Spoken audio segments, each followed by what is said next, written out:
Yra toks Jonas. Esu Ieva, norėčiau pralinksminti vieną žmogutį, tai yra broliai vardu Joną. Jis yra judrus pasaulio gyventojas, mėgsta keliauti, todėl dirba furistų Europoje. Ir dažniausiai lankosi Anglijoje ir aplinkui. Nu gal paskambinam? Živilė tegul pakalba su juo.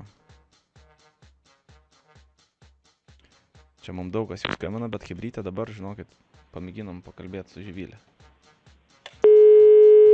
Eik tu savo, eik tu savo.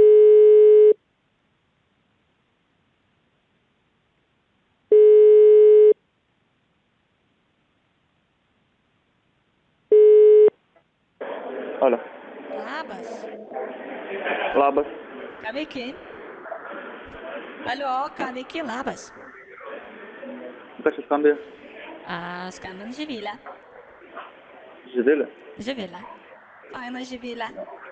Esu dabar, kaip, kalidar, žinai, atsistojau, rūkau. Ir prisiminiau, kad tavo numerį turi.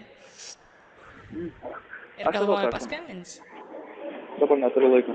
Nu Jonai, Jėzus, toks gražus vardas ir nenori kalbėti, tu durnas. Nu, vėliau tau skambinti. O kada, aš noriu seksą. Jonai, nu rimtai, nu, žinok, sako, prigėriau šampę šakės, žinok, taip nori seksą, kad nebegali. Eik tu, Jonai. Jonai, Jonai, kapitonai. Padėra, gelį, Jonai.